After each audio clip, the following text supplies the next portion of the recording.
Hey there, horror lovers. Maybe your grandparents have told you ancient tales and maybe even horror tales. Today, we'll share with you a terrifying Mexican tale passed on from generation to generation. This is the story of Luis, infamous for being a womanizer. He was a 20-year-old, attractive and intelligent young man. However, he was also a swindler, a liar and an opportunist. Thanks to his silver tongue, he managed to seduce young women from wealthy families, earning their trust and love to then take money from them. Few of them could resist his charm. He had the gift of arousing passion wherever he went. Any woman who crossed his path would fall to his arms. And Anna, one of many women, fell madly in love with him. She thought that their relationship was one of true love, but as soon as Luis lost interest, Anna felt so miserable that she took her own life. But not without vowing to take him with her so they could be together for all of eternity. However, that didn't affect Luis. Months went by, and when the Day of the Dead finally came, the young man decided to spend that night going from pub to pub, drinking to no end.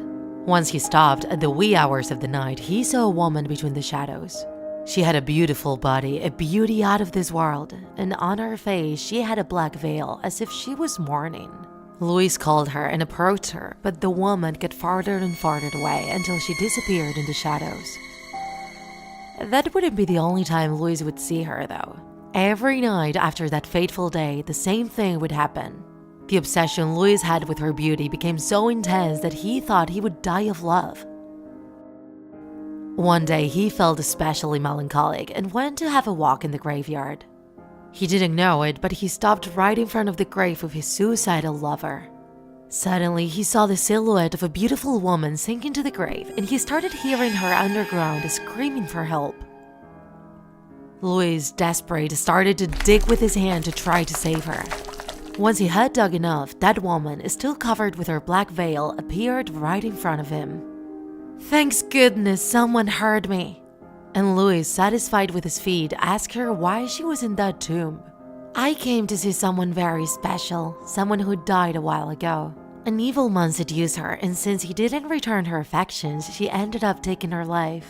Don't you think he deserves to be punished?" Luis, willing to give a good impression to the woman, arrogantly said, "Ha, that guy should be buried alive with the woman he hurt so much, so she can love him forever."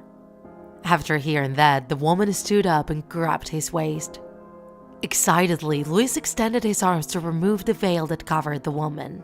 But once he took it off, he saw in horror the face of his dead lover, eaten away by the worms that passed through her mouth and eyes. The woman dragged Luis underground with supernatural strength, burying herself with Luis and thus fulfilling her wish. Now they would finally be together forever.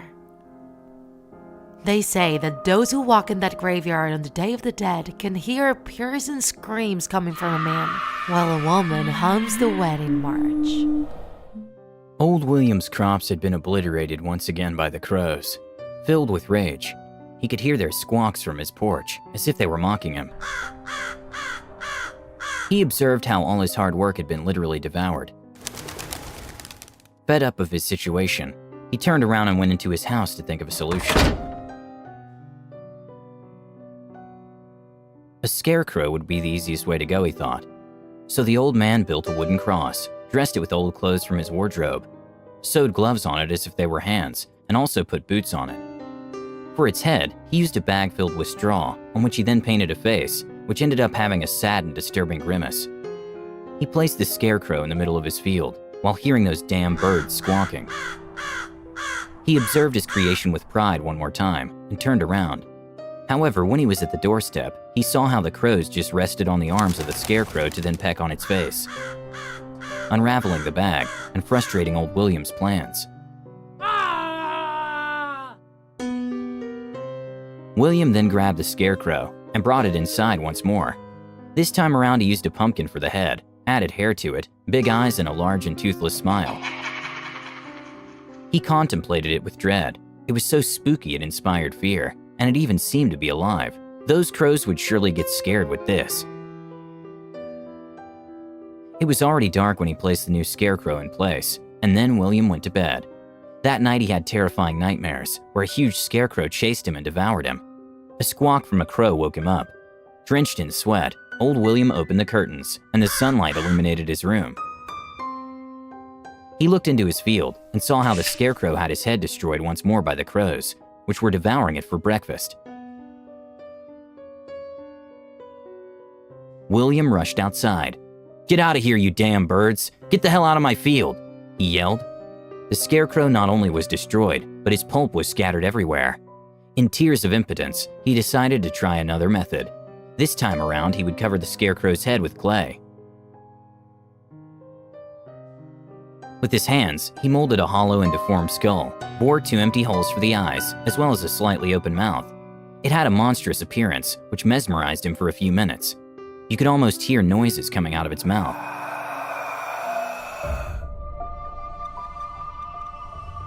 He stuck the new scarecrow in place and put a straw hat on it. William then saw a huge flock of crows resting on the trees, squawking, as if they were conspiring against him. However, when William left, the scarecrow seemed to work, since the crows didn't come closer to it. The crows didn't come near William's field for days. He felt triumphant, but he also felt incapable of getting closer to his own field, due to the dread his scarecrow made him feel. One afternoon, to distract himself, he turned on the radio, and while hearing the news, a faraway echo resounded from the radio. "Get out of here." That voice sounded like a weird squawk, and William got so nervous that he changed the station. However, shortly after, he heard the same voice again, but even stronger. "Get out of here." William grabbed a bat and got out of his house scared. He thought that maybe someone was there, but the only thing he saw was his scarecrow in the middle of the field. William approached it with fearful steps until he had its hollow eyes right in front of him. He felt goosebumps. Cold sweat ran on his forehead. And suddenly the scarecrow seemed to open its mouth slightly, and a muffled "out" came out of it. "Out." William panicked, and his knee-jerk reaction was to hit the head of his scarecrow with his bat, destroying it. And suddenly, strong squawks surprised him. Hundreds of crows were flying over him menacingly. In an instant, they all plunged towards him, attacking William's body and face, while he tried to defend himself with his bat.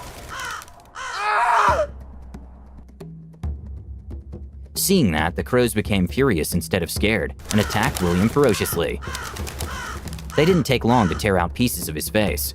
Then they sank their beaks into his eyes, tearing out his eyeballs. William screamed while bleeding violently, something that excited the crows even more. A few minutes later, the crows had devoured him, which had finally satiated their carnivorous instinct.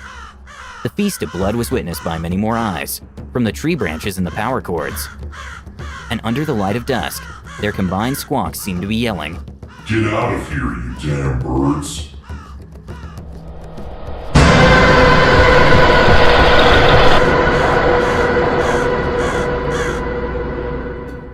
If you enjoyed this video, don't forget to like it. And if you want to see more Draw My Life videos, subscribe to our channel.